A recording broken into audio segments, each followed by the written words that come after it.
Pour moi, ça a failli, parce que vraiment, on a vu descendre. Hein. Ça ne vous paraissait pas menaçant? Non. Parce que les lumières tout autour s'allumaient. Il y en avait une sur deux qui s'allumait. Alternativement. Ah, oui, ça clignotait. 26 mai 75, trois jeunes femmes, mesdames Galland, Bonville et Lalouette, de Gondrecourt-le-Château, sont témoins d'un fait extraordinaire. Le rapport de gendarmerie précise, ces personnes sont connues pour leur bon sens. On roulait dans la direction de Vouton. Ma belle-sœur nous dit tout d'un coup, regardez dans le ciel d'un avion qui va atterrir à Toul. Nous avons regardé l'objet et nous avons vu que ça clignotait. Et aussitôt qu'on a regardé, l'objet s'est braqué, est venu sur nous. Et quand il s'est mis à descendre sur nous assez vite, nous avons vu l'objet était éclairé de plusieurs feux, des oranges et des rouges. L'engin avait l'air rond, avec des clignotants autour. Combien? 5 de chaque côté, admettons 10. Vous avez eu le temps de les compter? Non, mais on imagine à peu près 5 de chaque côté, à peu près. Alors les clignotants étaient jaunes et oranges, et à l'arrière, il y avait juste un gros clignotant rouge qui clignotait, qui restait tout le temps allumé, le rouge. Il restait tout le temps allumé. Il était vraiment fort, celui-là. Mais les autres, ils s'arrêtaient, ils se mettaient en route et ils arrêtaient. Et la couleur de l'engin? L'engin était gris, un métal gris, et sur le dessus, il y avait une espèce de petit houblon. Est-ce qu'il s'est approché de vous, cet objet? Ah oui, ça, alors, il a bifurqué à angle presque droit. Nous, on l'a vu il a descendu assez rapidement. Il était très près de nous. On a à peu près pensé à 3 mètres au-dessus de nous environ. 3 mètres au-dessus et peut-être 1,5 mètre. Voici l'exemple type du témoignage qui n'a pour se soutenir que la bonne foi des observateurs. On n'est pas forcé d'y croire. Les dessins qui l'illustrent, a-t-il besoin de le préciser, ne constituent pas des preuves. Ils ont été exécutés par nous selon les explications données. C'est vrai, cela ressemble à une mauvaise bande dessinée. Il n'y avait aucun bruit.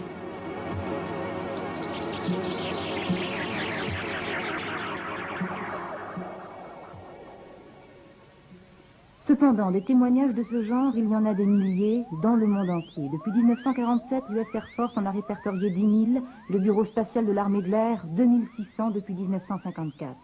Et puis, il existe des preuves. Ces photographies et toutes celles que vous verrez ici sont authentiques, certaines sont exclusives. Les autorités prennent au sérieux le phénomène OVNI. La gendarmerie a été chargée officiellement de dresser procès-verbal des témoignages.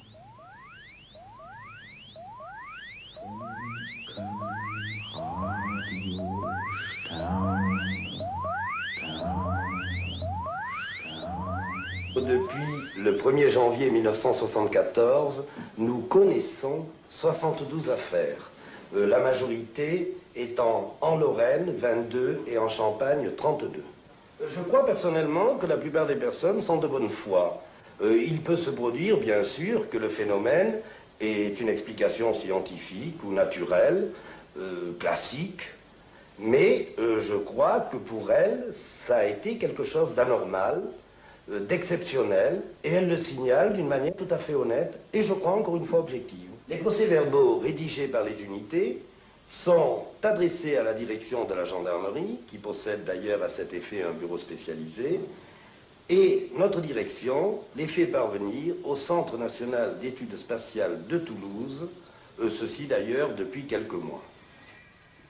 Mais toutes les observations ne font pas l'objet d'un rapport de gendarmerie. Ainsi, à Nancy, nous avons retrouvé un jeune homme de 17 ans, Didier Lure, qui non seulement a vu un ovni, mais encore a pu le photographier. Fait troublant, son observation se situe le même jour que celle des 3 jeunes femmes de Gondrecourt. C'était le 26 mai 75. À quelle heure? 19h45. Il faisait déjà nuit alors? Presque, enfin c'était le crépuscule. Vous l'avez vu par hasard? Tout à fait, oui, je fermais mes volets. Et vous avez eu le réflexe de le photographier, comment ça? C'est-à-dire que mon père m'avait donné récemment un appareil photo, et j'avais une photo prête à prendre. Et je l'avais sur mon bureau. Et en fermant mes volets, j'ai vu quelque chose qui descendait.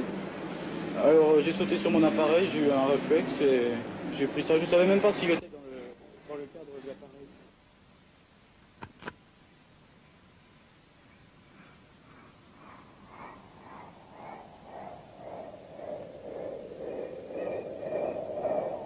temps est-ce que vous avez vu cet objet? Environ 10 à 15 secondes. Et ensuite? Mais ensuite, il a disparu par là-bas, vers le sud. Et vous n'avez vu ni couleur, et vous n'avez pas entendu de son? Non, aucun bruit. C'était comme un disque noir opaque, sans aucun reflet ni relief. Et en fait, vous ne pensiez pas avoir pris effectivement une photographie de cet engin? Ah non, vous ne l'avez pas du tout. développé tout de suite? Non, non, je l'ai laissé. Je l'ai développé seulement 3 mois après, à peu près. Et alors, votre réaction? Bah, perplexe, et puis les réactions de mon entourage m'ont un peu déçu, parce que tout le monde me riait au nez, quoi. D'après la photographie fortement agrandie de l'OVNI, voici le dessin que nous en avons tiré.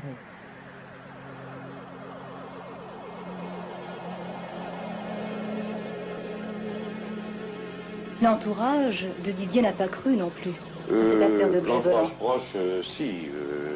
Moi, ma femme, mes parents, si. Ils y ont cru. Mais enfin, j'ai constaté, ne serait-ce que chez les photographes ou chez les gens à qui j'en parlais, énormément d'incrédulité. C'est le moins qu'on puisse dire. Maintenant, vous êtes certain de l'authenticité de la photo prise par Didier? Ah ça, absolument. Ça, je réponds de sa sincérité. Et je peux ajouter d'ailleurs que Didier ne possède ni le matériel nécessaire et encore moins les connaissances pour avoir opéré un trucage sur la pellicule, dont d'ailleurs vous avez pu examiner le négatif.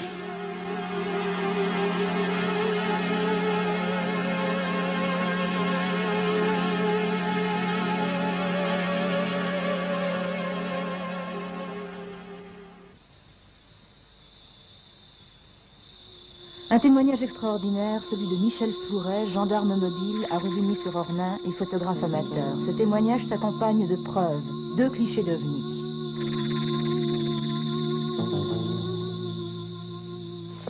C'était le 6 juin dernier. Il était environ 21h30 à 22h.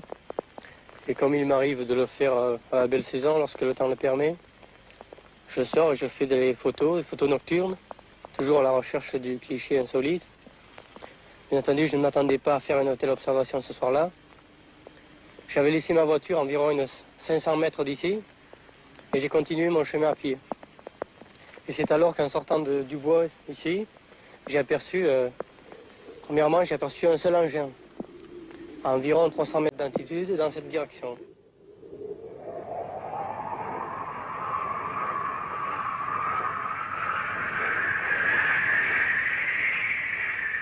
J'ai pu prendre une première photo. Et alors que je prenais ma deuxième photo, les engins sont partis à très grande vitesse, décrivant tout d'abord un genre de S, puis s'élevant à une vitesse incroyable à la verticale.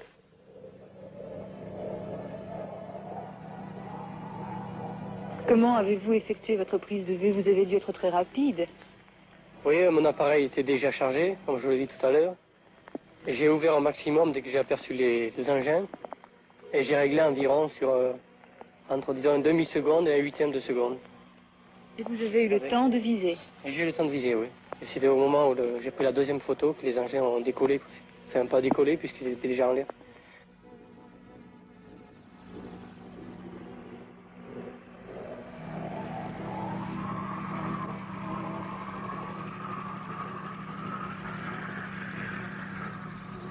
Au départ, il m'avait semblé qu'un seul objet était présent, mais c'est au décollage que je me suis aperçu qu'en réalité, il y en avait 2. De quelle couleur était-il? D'un rouge orangé, un halo très lumineux, en dessous, rouge orangé. Oui.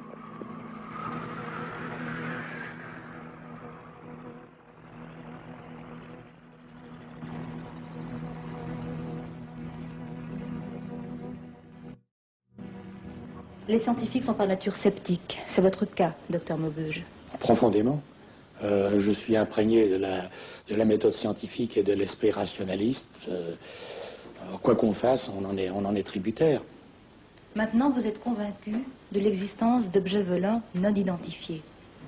Totalement convaincu, exactement comme un tribunal est convaincu devant un dossier des faits de l'innocence ou de la culpabilité de quelqu'un, de même que dans une expertise judiciaire, j'en fais, mon Dieu, j'en fais même beaucoup, on aboutit à la vérité, on aboutit aux faits, et en son âme et conscience, un juge, un expert, un juré ou un scientifique qui étudie un phénomène doit déposer des conclusions et doit établir les faits, et justement, je suis révolté, je trouve scandaleux que des gens, a priori, imprégnés de cet esprit cartésien, de cet esprit rationaliste, refusent, parce que c'est contraire à ce qu'ils connaissent, aux principes de physique habituels que nous connaissons, refusent d'admettre des phénomènes qui sont par ailleurs établis, prouvés. Il y a engin, on en a d'ailleurs les traces, on en a les contours, et même dans certains cas, ils ont été photographiés. S'il y a effectivement engin, le mystère des ovnis devient un problème de sécurité militaire. Les pilotes de chasse qui sillonnent le ciel 24 heures sur 24 devraient être des témoins privilégiés.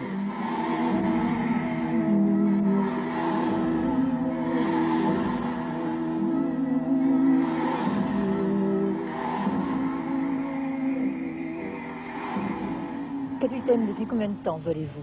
Depuis 65, c'est-à-dire 12 ans, enfin presque 11 ans maintenant.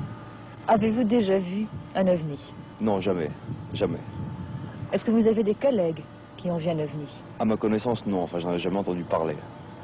Est-ce que les pilotes ont des instructions spéciales au cas où ils verraient des ovnis? Non, enfin disons que le terme ovni n'a jamais été employé dans le travail habituel des pilotes, si vous voulez. Je pense qu'un pilote qui verrait quelque chose, de lui-même rendrait compte, enfin ferait quelque chose, si vous voulez.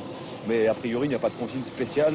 Le terme ovni, officiellement, dans la chasse, n'est pas cité. Pourtant, dans le monde entier, les pilotes, civils et militaires, ont déclaré avoir observé en vol des objets inconnus.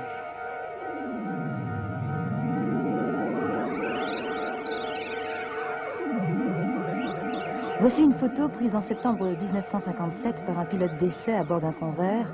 Sur la photo, cet ovni qui suit un bimoteur militaire au-dessus de la base aérienne Edwards aux États-Unis.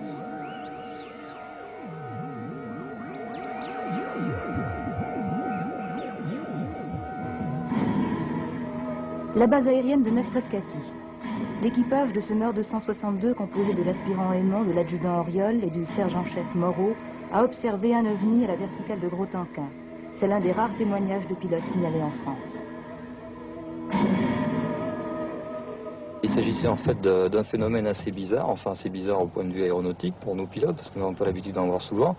Il s'agissait d'une lueur qui nous a éclairé le tableau de bord, hein. Elle venait de notre droite, hein, sensiblement au-dessus de nous, et cette lueur nous a surpris, hein. C'est un fait assez inhabituel. Alors il est à préciser que les gens qui se trouvaient en équipage ont pu voir une trajectoire parabolique, hein, un genre d'objet qui tombait dans le ciel ou quoi que ce soit, avec des couleurs différentes. À quelle hauteur est-il? Nous étions à 3500 mètres environ d'altitude. Et cette lueur se trouvait donc au-dessus de vous? Au-dessus de nous, oui, sur la droite. Elle était puissante? Ah oui, assez puissante, oui, un genre de flash, un peu comme une fusée éclairante qui durait 2-3 secondes. Est-ce que d'autres personnes que vous ont observé ce phénomène? Oui, comme je vous l'ai dit, les gens qui étaient avec moi dans l'avion, bien sûr, qui ont vu un peu différemment, puisque moi je n'étais pas en train de regarder dehors. La gendarmerie, comme je vous l'ai dit, un gendarme, vous avez eu le rapport, qui l'a vu. Un avion, je pense un avion civil qui était aux alentours de Strasbourg, c'est-à-dire assez loin quand même. Hein. Bien sûr, l'approche de Metz, enfin la vigie de Metz, qui a vu de visu le phénomène. Et à ma connaissance, c'est tout. Nous avons demandé à Paris Contrôle si le terrain de Gros-Tanquin était actif, enfin pas le terrain, exactement le champ de tir, il y a un champ de tir à côté, pour savoir si ce n'était pas un exercice quelconque avec un envoi de fusée éclairante. Et d'après Paris Contrôle, il n'était pas question que le champ de tir soit actif.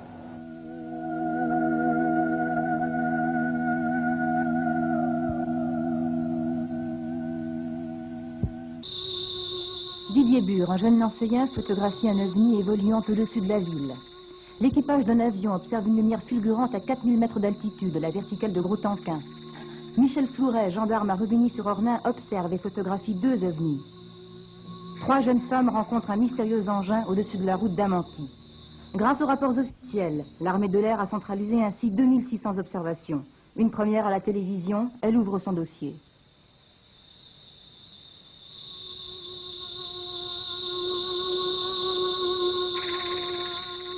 Il est possible actuellement de corréler à peu près 80 à 82% des observations faites par des gens tous de bonne foi, très précises, avec des événements que nous appelons aérospatiaux qui sont connus. Il reste à peu près donc 16% de cas où, dans environ 12% des 16% restants, c'est bien technique, mais enfin je crois qu'il faut le dire, il y a un doute, mais une forte préhension pour que ce phénomène soit un phénomène que l'on puisse appréhender comme étant un phénomène connu. Il reste néanmoins environ 4% des cas pour lesquels les chercheurs ou les organismes officiels sont incompétents et ne connaissent pas l'origine. Quelle est la définition de ces cas irréductibles? Eh bien, pour ces cas irréductibles, nous avons pris les précautions, disons, scientifiques, à savoir que parmi les cas que nous estimons crédibles, il faut remplir un certain nombre de critères. Que les témoins soient connus, que le rapport ait été transmis par la gendarmerie et qu'au moins 2 personnes adultes aient vu ce phénomène. Donc on peut dire que ces 4% de cas restants ne peuvent être corrélés avec aucun phénomène, soit physique, soit aérospatial, connu. Il y a donc une ignorance actuelle de la science à résoudre l'énigme posée. Claude Poher, chercheur au Centre national d'études spatiales, a pu dresser des statistiques globales sur les observations d'OVNI.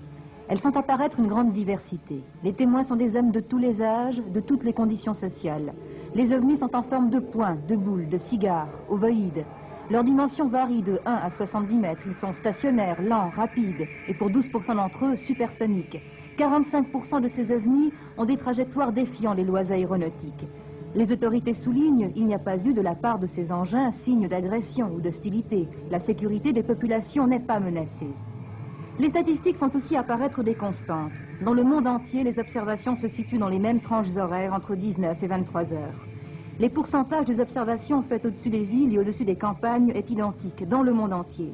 On note cependant dans la plupart des cas une curieuse transparence au radar. Mais notre technologie est-elle adaptée à cette détection? Voici le témoignage exclusif d'un radariste. S'il s'agit par exemple d'un état gazeux, le radar n'aura pas de prise, c'est-à-dire qu'il n'y aura pas de surface réfléchissante.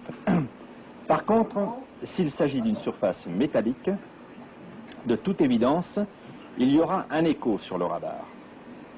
Si cette surface métallique, captée par le radar, se déplace horizontalement, il y aura un écho mobile sur le scope. Alors que si un ovni descend, effectivement, il y aura un mouvement, mais vertical, qu'on ne verra pas sur le scope, qui sera identique à, si vous voulez, à un pic de montagne ou à une colline. Est-ce que sur votre écran, vous avez déjà vu quelque chose qui ressemblerait à un ovni? Oui, ça m'est arrivé une fois. Dans quelles circonstances? Alors l'avion faisait donc décollage de Toul, Saint-Dizier, virage au Cap 180 sur Dijon. C'est à ce moment-là qu'il m'est apparu un trafic ici, un plot ici, qui s'avançait comme ça. Alors en fait, ça faisait une trajectoire assez embêtante parce qu'il y aurait pu y avoir éventuellement collision, étant donné que je ne savais pas l'altitude. Donc j'ai demandé au pilote de virer comme ceci, l'autre appareil continuant à avancer. Une fois arrivé ici, j'ai demandé au pilote de reprendre son cap initial sur Dijon, étant donné qu'il n'y avait plus de danger, et j'ai continué à quand même surveiller ce trafic. Et au tour de balayage suivant, je n'ai plus de contact. Alors j'aurais dû avoir un contact ici, je n'en avais plus. Par contre, j'en avais un ici, le tour d'antenne suivant ici, le tour d'antenne suivant ici. C'est-à-dire j'ai eu 4 plots séparés de 5 nautiques à chaque fois. Une vitesse de quel ordre? Disons, 2000 nœuds, ça fait presque 4000 km à peu près. Et au départ, vous aviez vu cet engin à une toute petite vitesse? C'est ça, tout petit, disons, de 150 nœuds, ça fait 300 km/h, un peu moins, quoi. Ce qui vous a intrigué, c'est l'accélération, qui elle n'est pas normale. Exactement, c'est l'accélération. N'importe quel avion aurait été désintégré.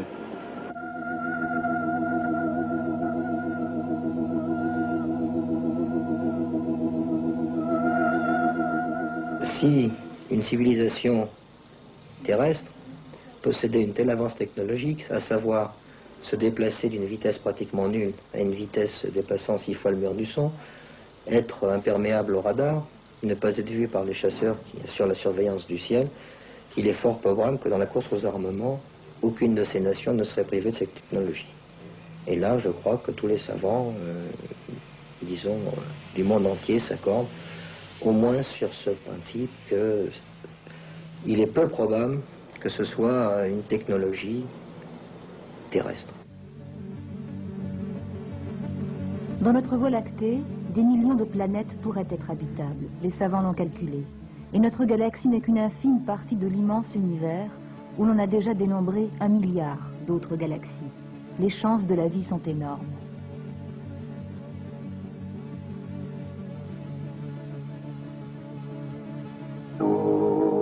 Les observations d'humanoïdes sont rares, mais elles existent. Selon certains chercheurs français, il y a eu 200 atterrissages d'OVNI entre 1954 et 1975. 8 de ces cas ont été authentifiés par l'armée de l'air. Ils s'accompagnaient de preuves, empreintes sur l'herbe ou dans la terre, traces de brûlures.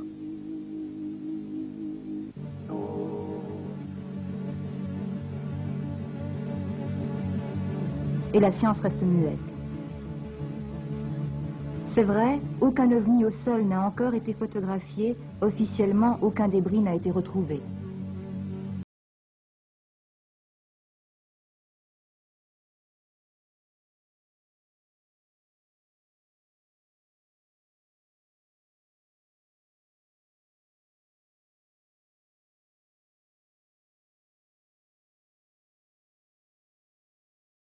Scientifiquement en France, le problème des ovnis. Je ne crois personne. Nous avons, je répète, à l'intérieur du CNES, un homme qui s'y intéresse et qui en fait une étude statistique. On ne peut pas dire qu'une étude statistique, c'est une étude scientifique, mais qui n'emploie pas tous les moyens disponibles. Si on voulait étudier le phénomène sur le plan scientifique, il faudrait de très gros moyens. Et nous ne considérons pas actuellement que les objectifs de la recherche spatiale nous amènent à mettre ces moyens, parce que si nous les mettions là-dedans, nous ne les mettrions pas dans autre chose. Et je répète, le CNES est essentiellement un fournisseur de moyens.